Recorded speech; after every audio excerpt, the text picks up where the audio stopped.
Começamos esta primeira edição de Matéria para um Grito, que é sessões de conversa em torno do pensamento africano hoje,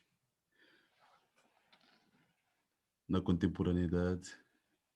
E vamos começar esta conversa, esta sessão de conversas com o Marcial. Marcial, como vai? Boa noite, Venâncio. Tudo em ordem, pá. Tudo bem, não. Tudo na medida do possível. Tudo bem é demais nesse tempo de pandemia. Mas na medida do possível vamos levando. O desassossego faz parte da nossa condição humana. Como é que tu... Pois é. O desassossego não está só na pandemia. Uhum. Tu te Na considera... verdade, a maior pandemia é aquela que se dá entre as relações humanas, não do ponto de vista da saúde pública. A maior pandemia está nas relações humanas mesmo, enquanto relações históricas, né? Yeah. E é sobre isso que eu gostaria de conversar contigo. É por isso que eu comecei com esta música de Zé Macavelo, O Rumbo, Yeah. que significa miséria, a miséria que nos fornica, que eu acho que é uma metáfora sobre essas questões que tens discutido, sobre a questão da colonialidade, a questão do lugar de fala. Como é que, na tua opinião, achas que nós podemos nos livrar desta fornicação, da miséria?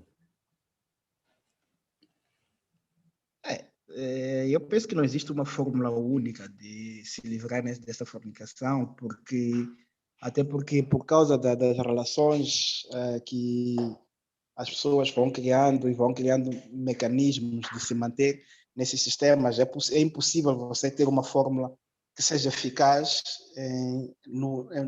quer dizer, em todo o mundo, mas existe desdobramentos e recortes que podemos fazer em função da realidade de cada povo, de cada localidade, de cada contexto, e a partir daí, olhando para as singularidades de cada povo, é possível buscar soluções que possam livrá-los da condição em que se encontram atualmente, né?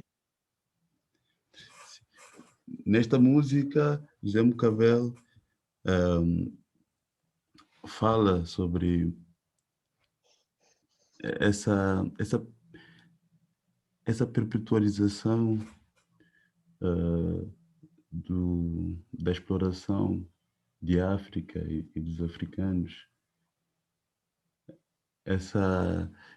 esse processo histórico que nos fez renegar as nossas crenças, que nos fez abdicar da nossa dignidade e que hoje nos faz acreditar que podemos ser regidos por este pensamento global que muitas vezes nos condena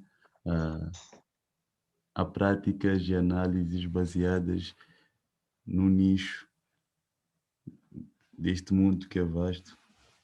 Então, sobre essa questão dos contextos que tu referes, eu acho que é fundamental hoje em dia, em vez de desenvolvermos esse pensamento sobre a globalização, sobre o homem enquanto essa comunidade planetária, começamos a pensar na questão de contextualizar o pensamento. Exato. Existe um filósofo camaronês, o Marcia Toué, que ele diz que num dos seus livros, ele diz o seguinte, que todo indivíduo que se propõe a pensar o global é um ser filosofante. E a partir desse lugar em que todo indivíduo que se propõe a pensar o universo, o globo, por si só, é um ser filosofante, não necessariamente significa que a metodologia pela qual esse indivíduo vai tornar-se filósofo da realidade do mundo, seja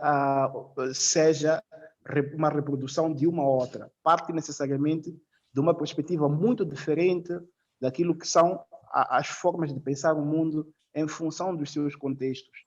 E esta questão também foi muito bem colocada pelo Amadou Kourouma no seu romance O Sol das Independências, em 1968, 69, quando ele publicou O Sol das Independências, analisando, na verdade, o contexto das independências africanas, mas concretamente do Burkina Faso, que era o seu país natal, em que ele dizia, uma das coisas que ele dizia das independências é que as independências, o sonho que os africanos tinham das independências havia fracassado. Mas havia fracassado por quê? Porque, por um lado, ignorou-se um fator muito importante, que é a questão das identidades em ligação da construção da nação. Abriu-se a mão das identidades a favor de uma construção de uma nação. Ora, essa visão de construção de nação, ela é uma visão concentrada numa perspectiva, numa cosmovisão de dominação. É preciso dominar, é preciso quebrar a tribo para construir a nação. E esse princípio foi um princípio muito bem usado durante o processo colonial. Ora, não tendo conseguido nós, no processo das independências, termos olhado para essa questão, de olhar para a questão da diversidade étnica, da diversidade cultural, como um catalisador para as nossas relações e nossas perspectivas de pensar o mundo, deixou-nos cair nas armadilhas dos nossos antigos colonos. Então, tornamos países que substituímos os colonos e adotamos as suas ferramentas sem poder pensar perspectivas que fossem diferentes da perspectiva colonial. É por isso que hoje verificamos em muitos países africanos, principalmente, a marginalização das línguas locais em nome das línguas coloniais, a celebração tanto que é absurda da cultura europeia em detrimento da cultura local, a paixão pela Europa como centro do mundo em detrimento das relações locais. Então, isso foi se construindo a partir de um processo histórico que foi dado, que se deu pela não atenção dos processos do período da transição. E isto, poderíamos dizer que é um resultado do fracasso das nossas independências, mas, por outro lado, pode-se entender isto como a herança do processo colonial. Esta herança, ela se deu a partir do momento em que os povos foram divididos em suas etnias e rompendo uma estrutura tradicional que exista. Não queremos dizer com isto que, ao pensar a questão da independência, a questão da cultura, da identidade, fosse necessário voltarmos ao período pré-colonial. Não. Estamos a dizer que, ao pensar a identidade, é preciso nos atermos ao fato de que é a partir dela onde nós avançamos para nos aprofundar daquilo que são as nossas singularidades e daquilo que é a nossa perspectiva de ver o mundo. E quando nós não sublinhamos este ponto, assim? Desculpa, mas na tua opinião, e de acordo com esse discurso, achas que as independências africanas são independências falhadas? Há duas perspectivas. Por um lado, as independências africanas tinham como pano de fundo a liberação do homem e a devolução da palavra no homem. Quer dizer, a colonização, primeiro, tinha como objetivo tirar a palavra do outro, a ontologicidade do outro. Por outro lado, tinha como objetivo tirar a liberdade, as liberdades individuais. Ora, as independências, elas não são nada mais, nada menos aquilo que o Kwame Nkrumah vai dizer, uma aspiração à liberdade, e essa liberdade, quer do ponto de vista político, quer do ponto de vista cultural, ela se materializou. Ora, a liberdade por si só, ela é baseada em pressupostos de respeito à diversidade e a liberdade de opinião. Agora, quando nós olhamos para a história das independências africanas, nós vimos que tivemos uma liberdade política, tivemos uma liberdade até territorial, mas não tivemos uma liberdade cognitiva. O maior problema que nós precisávamos nos retirar, precisávamos libertar dele, como diria Fanon, é o problema da alienação. É o problema da alienação. Por quê? Porque o processo colonial, por si só, ele foi deixando aquilo que o Fanon chama de patologia social, a sociogênese. Ela foi construindo uma patologia que todos os estados independentes foram se construindo vítimas dessa patologia, sem sequer necessariamente ter curado-a. Curou-se o problema do ponto de vista político, do ponto de vista geográfico, mas o ponto fulcral, que era a patologia, quer dizer, que era essa alienação psicológica, ela se reproduziu até hoje, de tal maneira que nestes estados em que nós estamos a falar deles, verificamos a proliferação de instituições ao modelo ocidental, ao modelo dos países colonizadores. Ora, se olharmos para a independência nesta perspectiva, poderemos dizer que do ponto de vista, deste ponto de vista, elas são realmente uma falha, porque não representam aquilo, não representaram necessariamente todos os componentes que eram a base das aspirações do povo, a base das aspirações do povo.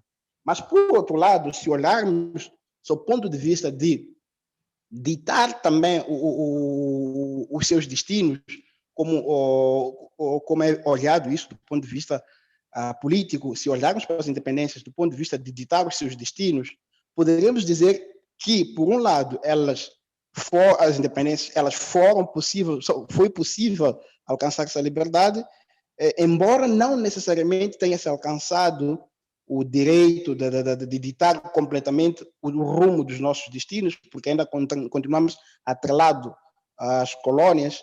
Por outro lado, também verificamos que, do ponto de vista da linguagem, na filosofia da linguagem, a principal questão que se trazia com as independências era a devolução da palavra aos colonizados. Ora, este problema da devolução da palavra não foi capaz até agora de se realizar, de tal maneira que, quando pensamos em liberdade, quando pensamos em instituições, liberdade e tudo, os nossos exemplos, as nossas línguas, a definição de liberdade, ainda não encontramos um modelo endógeno que seja capaz de definir o que é liberdade dentro do contexto das colônias.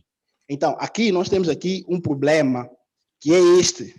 E este problema passa necessariamente por não ter se respeitado durante o processo da transição a consolidação de estados democráticos.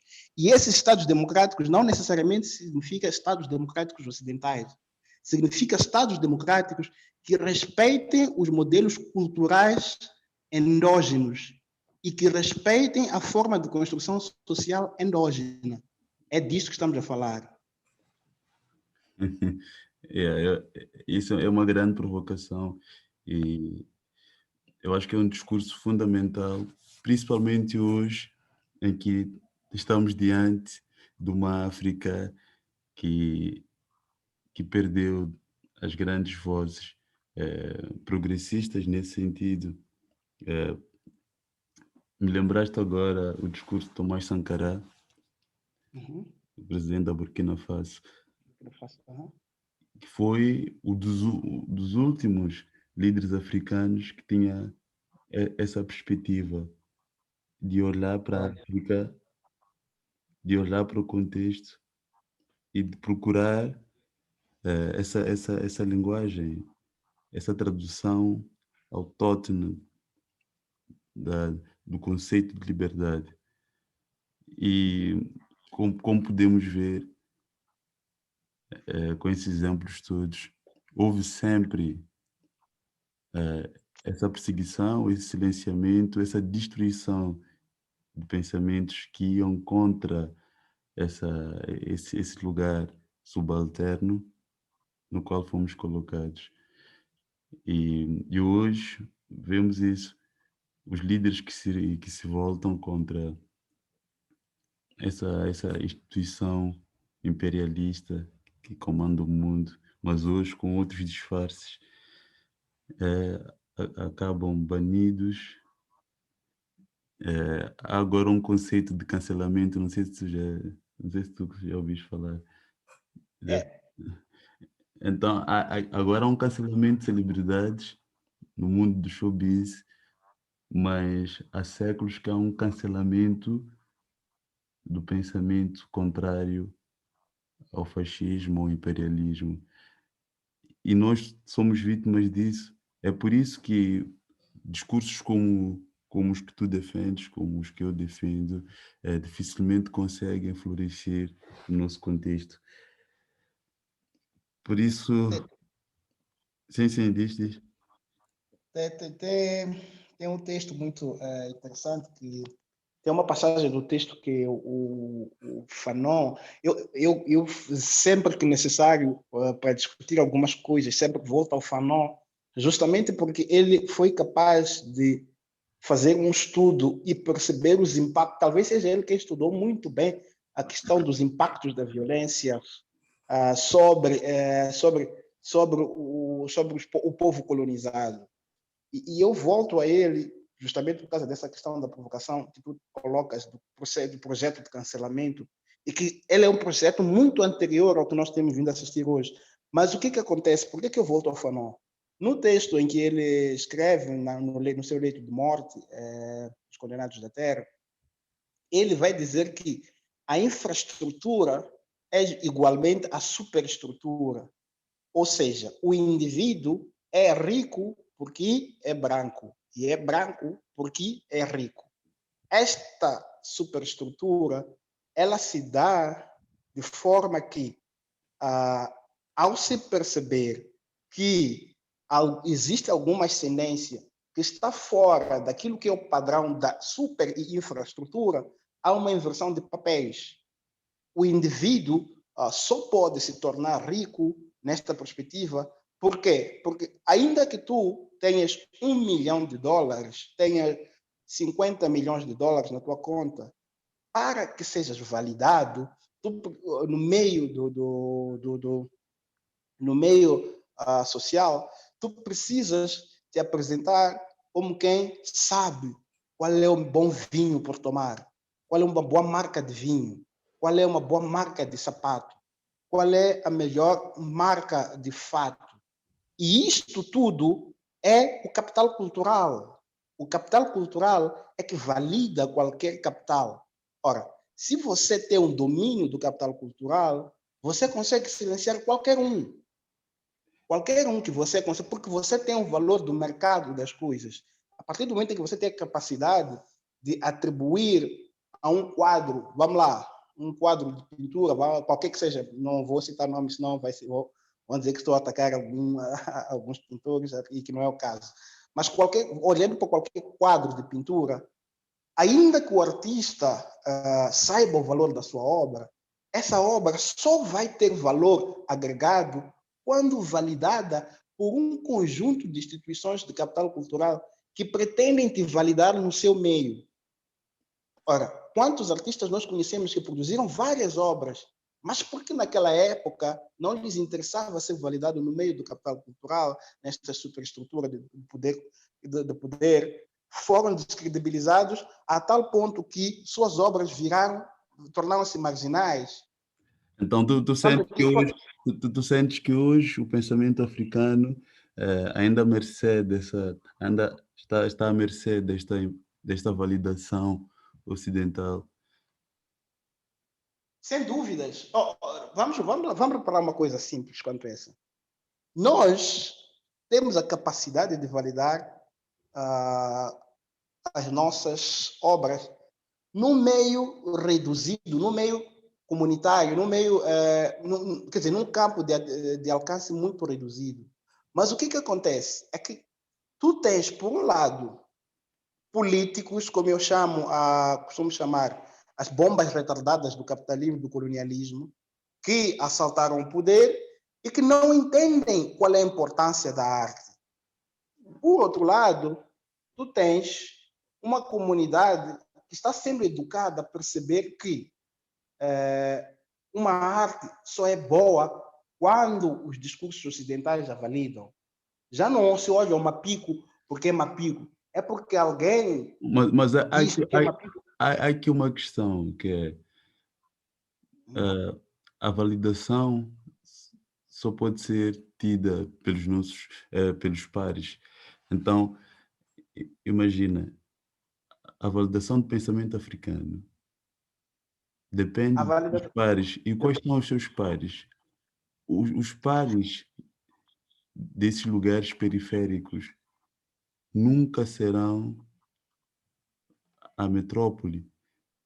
Então, há aqui uma coisa fundamental que eu acho que, se nós queremos pensar em perspectivas para reverter esse cenário, eu acho que é isso, é pensarmos num pensamento africano que é validado localmente. Nós precisamos que os nossos pares validem o nosso pensamento. Da mesma forma que eu e tu somos pares, Uhum. estamos aqui a conversar, eu, se te convido para esta conversa, é porque valido o teu pensamento. E se tu aceitas conversar comigo, é porque estás a validar o meu pensamento. E já não Tem precisamos uma, de nenhuma validação externa a nós. tem uma questão que, ah, ainda que a gente não queira aceitar isso, mas este monstro chamado globalização, ele impõe-nos novos desafios, novas realidades. A validação do conhecimento entre nós, ela já existe, já faz muito tempo. Mas qual é a capacidade desta validação do conhecimento tornar-se um meio de geração de renda? Como é que nós capitalizamos isto para o sustento do artista? O reconhecimento que nós temos pelo artista na localidade, no nosso contexto, em que temos, como diria o GC, líderes de alma cadela, que não entendem necessariamente que o artista precisa da sua obra para viver, tal como o médico precisa do doente também para trabalhar, e daí tirar renda, assim como os próprios políticos precisam das instituições que lhes validem e que possam gerar renda com isso. Como é que tu consegues transformar isso nesse contexto? Esse que é o desafio maior. Porque a validação enquanto a validação interpessoal, ela existe. Mas agora a questão é transformar essa validação. Uma obra que eu, Marcial, digo assim, tu pintas-me uma obra, um quadro, e me dizes, este quadro, Marcial, vale $50.000. Eu, como Marcial, não vou conseguir comprar esse quadro. Acontece que, quando há interesse do capital financeiro em validar-te, o capital financeiro vem e diz, olha, Venâncio, pega esses $50.000, o teu quadro vale $50.000. Por vezes não vale nem 50, não tem essa capacidade de valer $50.000. Mas porque existem interesses em te validar, em te colocar num status culturalmente que te permite circular dentro dos hard money, como costumo dizer, dos hard money, você vai acabar sendo absorvido. Mas é isso que nós queremos. O que eu defendo é que, no dia em que nós, os fazedores do capital cultural, se apercebermos que o capital financeiro, por si só, não dá conta da sua existência sem um capital cultural, aí sim nós vamos começar a mudar a regra do jogo. Porque o arquiteto vai perceber que, olha, não existe uma planta bonita se eu, enquanto arquiteto, não desenhar. E eu, como ator, vou dizer, olha, não existe um espetáculo bonito sem um ator.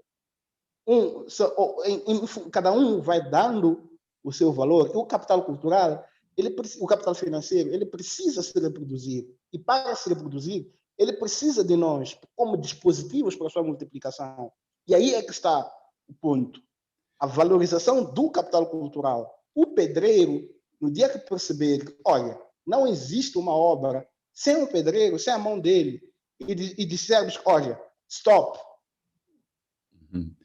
O capital cultural. Sabes que Não, diga. o geógrafo, o Milton dos Santos, Hum? é o Milton Santos, o brasileiro, Diga. Aham. ele já no final do milênio, ele já ele foi um dos primeiros eh, cientistas sociais a defender ou a alertar para esses problemas dessa globalização que estava a ser construída naquela altura. Ele já previa essas questões todas que nós nos debatemos hoje, essa questão de, na verdade, o conceito de globalização ser, na verdade, um, uma espécie de nova roupagem do imperialismo, que agora vem em nome do capitalismo, em nome desse progresso planetário, e que iria trazer essas consequências que estamos a viver hoje em dia, que é, de repente, continuarmos mercê dessa validação do Ocidente e nunca nos emanciparmos enquanto uma comunidade que tem os seus valores, que tem os seus princípios, que tem a sua dignidade, que é muito própria. E discutir dignidade é uma questão muito subjetiva e, e sem querer desvalorizar essas defesas universais sobre os direitos humanos, mas há questões que são, acho que a dignidade é uma questão muito subjetiva e que tem de ser pensada de acordo com o contexto. Então, a honra de um homem numa comunidade, tu falavas aqui de uma pico, por exemplo, a honra de um homem ou de uma mulher numa, ah, na tribo Maconde tem de ser pensada de acordo com aquele contexto. E de repente obrigar uma mulher Maconde, imagina, a não escarificar o rosto, por exemplo, Uhum. porque isso vai contra os padrões de beleza universais. E isso é uma violência. Existe uma escritora nigeriana, Yorenke, Yorenke, alguma coisa, o primeiro nome é Yorenke, o outro é mais complicado que eu não me lembro agora, não consigo pronunciar agora. E ela tem um texto que vai discutir a questão do feminismo. E é muito interessante a questão que ela coloca lá. Ela coloca duas perspectivas. Ela no texto vai discutir sobre dos Fula, ela vai falar dos Igbo, da comunidade Igbo por ali e tal. E acontece que ela vai discutir a questão do feminismo e ela vai dizer o seguinte: o feminismo, por exemplo, como está sendo moldado, como foi moldado aos olhos do Ocidente, não passa de uma reprodução de regimes coloniais, mas, quer dizer, de uma reprodução de opressão ou dos interesses coloniais, mas desta vez viradas para as mulheres. Por quê? Por que ela diz isso? É que os argumentos de algumas intelectuais do feminismo europeu, nórdico, por aqui dos países nórdicos, parte do mesmo pressuposto kantiano, do mesmo pressuposto hegeliano, do mesmo pressuposto cartesiano, sobre o qual penso, principalmente o cartesiano, penso e existo. E Uhum. pelo fato de O que pensar o que é o pensamento? é justamente isso. E ela vai discutir outra categoria que é muito interessante, que é a partir da perspectiva ocidental, tudo se define como cosmovisão. Quer dizer, há uma categorização dos órgãos de sentido que chegou a tal ponto que tudo é definido a partir do olhar. Sabes, Tudo. sabes que isso é engraçado. Hoje, nesses dias, eu tenho lido um livro que é Alfabetos da Alma, Histórias da Uhum. Tradição na Escola. É um livro Ok. de um académico brasileiro que é Carlos Aldemir Farias. E ele Ok. aqui discute essa questão eh, da, do mito, do conto, enquanto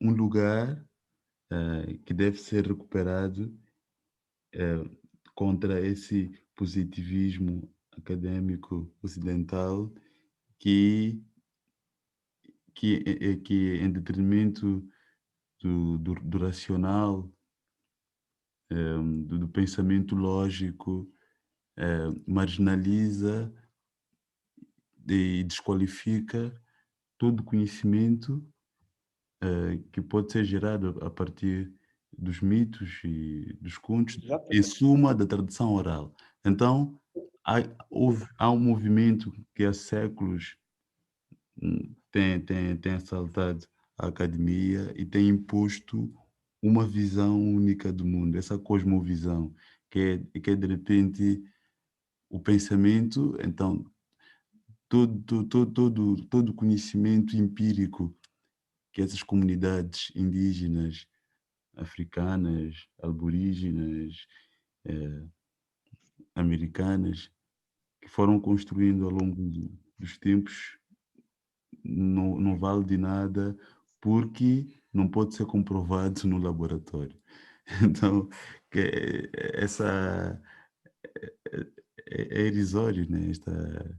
Como nós vivemos num mundo em que ainda prevalecem essas imposições de perspectivas de vida, em vez de lutarmos por um lugar que seja um campo de possibilidades, tanto de pensamento como de discurso, então, fazemos o contrário. Tendemos É, sempre a inibir o discurso do outro. não, mas um dado muito interessante nessa escritora nigeriana que eu estava a dizer, justamente por causa dessa questão que tu colocas, é que ela vai pontuar uma outra perspectiva. Ela vai fazer uma discussão a partir de troca a ordem da coisa de cosmovisão para cosmopercepção. Ela diz, numa visão, é um dispositivo de controle, de subjugação, de subalternização, e passarmos a nos atentar às, às percepções, aos órgãos de percepção, como os Igbos fazem nos seus rituais e tal por lá, nós deslocamos o assunto da perspectiva do olhar para a sensibilidade. Tiramos-la do ponto de vista do olhar e concentramos-la na sensibilidade. E a sensibilidade, mais do que ser um ato que pretende-se como dominador, é um sentimento de aglutinação, de comprometimento. E é isto que nós estamos a tentar dizer. Uhum. Então, perspectivas. Yeah. Nós estamos aqui a construir ou a levantar matérias para um grito, porque hoje, mais do que nunca, precisamos de gritar para sermos ouvidos, para que esse lugar de fala se torne realidade e para que possamos. Eu, Sim, sim, diz. eu dizia que, para mim, do meu ponto de vista, perspectivas existem várias. O Phil William Sá lançou o livro. Aqui no Brasil foi publicado ano passado pela N-1. Felizmente, quando o livro foi lançado, eu fiz a apresentação do livro e ele estava cá e eu falei com ele. Ele, nesse livro, ele aponta para aquilo que chama de afrotopos. E o afrotopos é aquele lugar que está por vir. É o lugar onde a imaginação transcende a imaginação e a revolução transcende os limites dos sistemas atuais. Ora, para mim, tanto quanto para muitos pesquisadores, principalmente africanos, que concordam comigo, concordo com eles nessa perspectiva. O lugar de mudança de narrativas, o lugar em que nós nos encontramos é de disputa de narrativas. E a única forma que nós temos é nos atentarmos à arte e à cultura, porque é lá onde nós vamos mudar as narrativas. É dali onde nós mudamos a hegemonia de qualquer cultura. Não foi por acaso que o Ocidente se levantou contra César. É porque César conseguiu-se a perceber que a armadilha mais bela de destruir uma língua, uma cultura, é a poesia.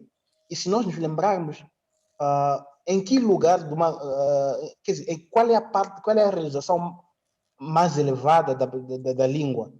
É a poesia. A poesia é a elevação mais alta da língua. Agora, é ali na poesia onde você tem que entrar e ser capaz de manusear a língua de tal maneira que, por exemplo, você consiga subvertê-la, como disse o André o Breton quando fez o prefácio do Diário do Retorno ao País Natal. É ali na cultura, é ali na arte, onde nós precisamos nos reinventar e buscar modelos endógenos. E quando eu digo isso, volto a repetir, eu sou daqueles que defendo, sim, a identidade. Mas a identidade que eu defendo não passa necessariamente pela negação do outro. Sabes que Não? o teu discurso fez-me buscar a antologia de Craveirinha e abri assim, por acaso, Ok? uma Boa. página com este poema, Chamamento. Chamei-te e como um Chamamento, ok? bêbado, Uhum. chamei-te e como um bêbado de futuro, em plena rua da cidade ocupada, a minha voz rasgou o duro segredo dos muros de concreto, rebentou o ar sofisticado das urbes, invadiu as plantações de chá, correu enrajada os campos de sisal, encheu de les a les as terras do tabaco e com a minha transpiração de sangue tingiu de cor nova os algodoais sem fim. Chamei-te e o meu grito ronco de vida entrou como um tiro de zagaia no receio das minas e no minuto suspenso no relógio da esquadra ouvi o eco crescido e refundido da minha voz máscula responder: Sequeleca, irmão. E para lá da minha própria mudez e grande voz cobriu a nossa vergonha de homens, movendo-se à superfície do mundo, mas chamando: Sequeleca, irmão. Sequeleca. Sequeleca, irmão. Sequeleca, irmão. Pois é. É esse o levante. É o levante que o Craveirinha pontua, é o levante que o Mbembe pontua, é o levante que o Fê William pontua, é o que muitos outros pontuaram. É deste levante que nós precisamos. Sem medo de ser colados, porque estamos no meio de uma disputa de narrativas. Disputa de narrativas é guerra. E para prevalecer as narrativas precisam se manter vivas. Sim. O Craveirinha já falava da passividade animal, que é, que eu acho que eu acho que eu vou desafiar a fazer isso, desafio-te a ti e desafio-me a mim também a discutir sobre esse conceito de passividade animal que o Craveirinha traz.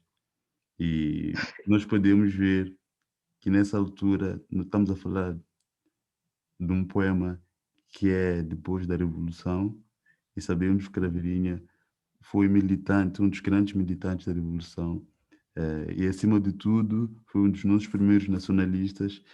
E aqui, aquilo que tu dizias sobre o poder subversivo da arte, o quanto a arte é importante para essa libertação do homem e da terra, e, acima de tudo, essa libertação cognitiva que te referias no início.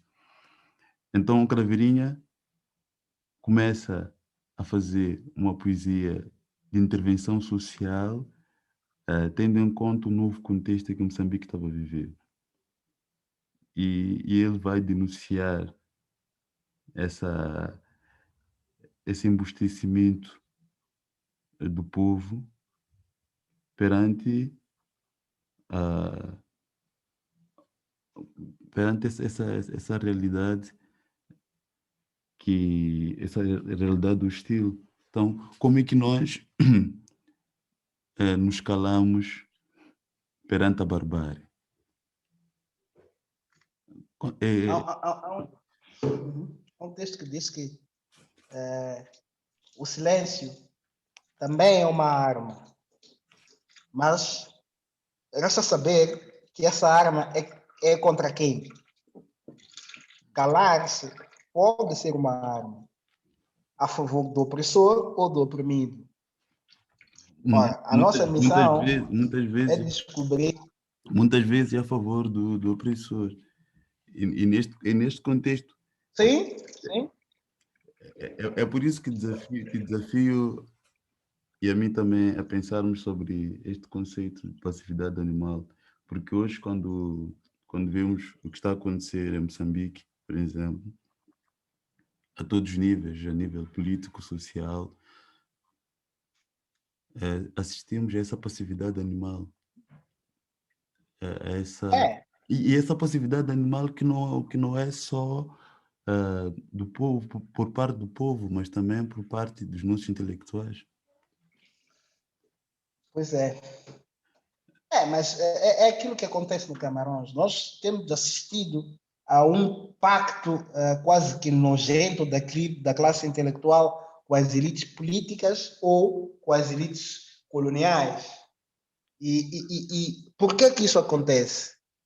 Porque se não salvaguardar, se o Estado não salvaguardar os interesses dessa classe, essa classe precisa sobreviver. E nós vemos essa marginalização sendo fugida, quer dizer, as pessoas fugindo dessa marginalização a partir de alianças, de lobbies que, no fundo, mais do que construírem, destroem a construção de um pensamento futuro, um pensamento prospectivo que permita abdicar do presente, mas construindo um futuro que possa servir de referência para as novas gerações. Uhum. Enfim. Sim, isto é um debate inesgotável Pois é. e que deve ser continuado constantemente. Sempre. Esse- Angela Davis dizia: a liberdade é uma luta constante. No seu livro com o título A Liberdade é uma luta constante, ela dizia: a liberdade é uma luta constante. Mas depois ela dizia: lutamos há tanto tempo que precisamos ser livres.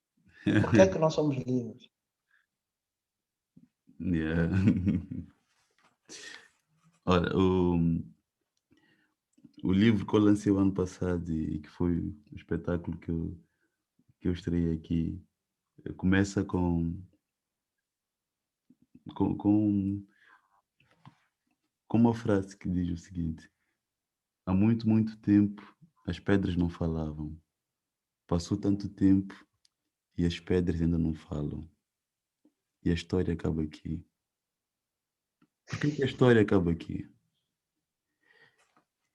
E é assim como começa. Opa, interessante. Então, essa metáfora das pedras que eu trago nessa, nessa peça de teatro é mesmo isso, essa questão que eu acho que foi uma grande descoberta, pensar a subalternização histórica desses povos como esse lugar da pedra, sabes, que só serve quando está calada, alienada, e depois é isso, é esse suporte desta grande instituição que é a opressão, sabes? Pois é, pois é. Mas estamos aqui para gritar, então vamos ler agora Angoma, de Craveirinha. Boa. Angoma, Angoma grita, sua voz forte de pele curtida e batida, levantando a vida, surpreendida nas plantações. Oh, Mamané, Angoma grita, seu grito insistente e bárbaro de sexo forçado, seu grito milenário de chamamento, seu grito enlouquecido de chorar as raízes da terra, seu grito enorme de ritos de batuque, terrivelmente místicos. Angoma grita, e o seu grito de mãe é um chuaiauaia de desespero, e o mato desperta em assombrações de lua, e o velho batuque fermenta os espíritos, potente como o grande deus Magiguana no coração de África. Levanta-se potente o batuque, e enquanto os pés batem raivosamente o chão duro, a lua, Angoma grita, grita e grita. Este poema foi escrito em Lisboa, sabes? Em Oh, 1958. Juan, Angoma. Eu me recordo ter visto esse poema já faz muito tempo, né? E retornar a ele agora é um diferencial, né? Yeah, eu também estava aqui a ler, há muito tempo que eu não li esse poema, e fui-me surpreendendo o quanto essas questões que o Craveirinha aqui levanta são tão atuais e que ainda não estão resolvidas, sabes? Justamente pela falta de interesse de resolvê-las, né? A quem interessa resolvê-las? Pá, interessa-nos a nós, eh, Exatamente. a nossa, o nosso dever É, enquanto intelectuais, enquanto cidadãos, enquanto pessoas que acreditam nesse ideal que é a liberdade e o respeito entre as pessoas. Então, acho que eu acho que a ideia da contaminação, sabes? A ideia do pensamento, desse pensamento progressista, desse pensamento ah, desconfinador, se transformar num vírus que vai contaminando as pessoas. Eu acho que é preciso que a gente acredite nisso e é preciso encontrar essas, essa manha do vírus, sabes? é, Acho que sem devíamos, dúvida. devíamos estudar bem o vírus, o coronavírus, para perceber como é que ele consegue contaminar tão rápido e espalhar-se tão rápido. E usando a mesma estratégia para contaminar. Pode ser estratégico usá-la, pode ser a nosso favor. É preciso tirar, no meio das dificuldades, é preciso encontrar soluções. No meio de soluções extremas, é preciso. Yeah. Mas, é uma questão mesmo que só é possível se tivermos coragem de fazer frente a ela. Porque senão vai ser tudo a reprodução dos mesmos sistemas, dos mesmos modelos. É isso. Epá, eu acredito nessa questão da violência, que é A violência. o oprimido não se liberta do seu opressor, se não for por via da violência. E essa violência eu acho que é necessária hoje mais do que nunca.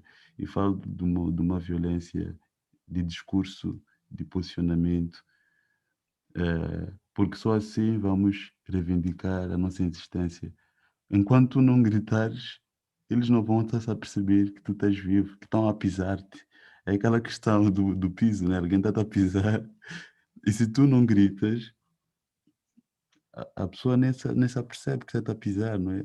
Então, é o que está a acontecer hoje. Enquanto nós não gritarmos, nunca o mundo irá nos reconhecer. Então, para nós, esse pensar do Descartes, esse, Mostrou os significados. o penso para nós, sabes, é grito. Grito, logo existo. Infelizmente, estamos nessa condição em que temos que gritar para podermos existir. É por isso que um goma de craveirinha faz sentido. A goma grita.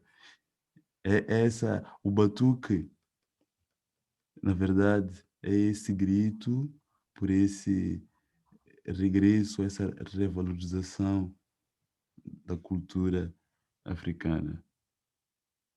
Então, Eu entendo a violência, como defendi sempre, na perspectiva de Fanon. Tem muitos escritores como Hannah Arendt que criticaram a violência, a exaltação da violência em Fanon. Dizem que Fanon exaltava muito a violência, mas é preciso primeiro não confundir a reação do opressor com a violência quer dizer, a reação do oprimido com a violência do opressor. É preciso não confundir isso. E preciso também perceber que ao longo da história a violência foi uma forma de fazer política do Ocidente. O Ocidente fez política a partir da violência sobre os outros povos. E até hoje. Sim. É por isso que eu disse ao longo da história, e até hoje continua se produzindo isso. Então nós não podemos ter medo dela, da violência. A violência, ela é uma forma de fazer política.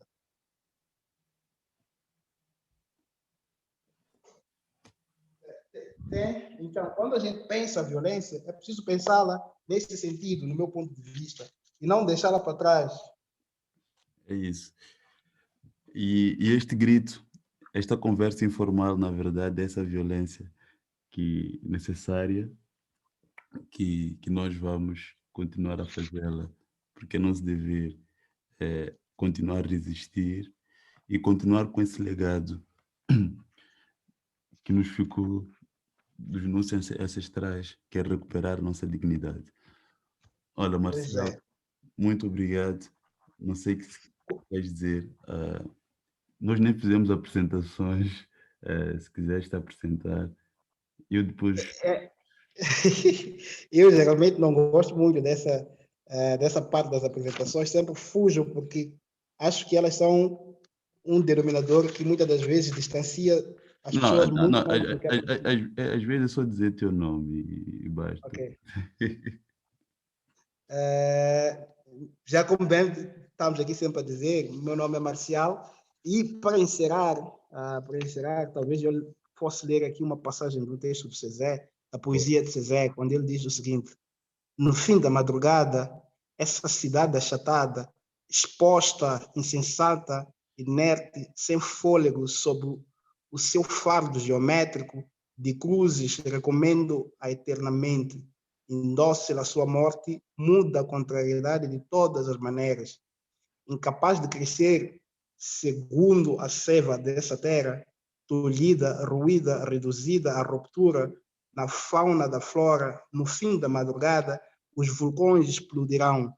E quando os vulcões explodirão, no fim da madrugada, todos irão se prostrar diante deles e dirão: esta é a nova nação que nasce do sangue do povo. Muito obrigado, Marcial. E vamos encerrar a edição de hoje com mais um trecho da música do nosso grande José Mutavel. O Rombo.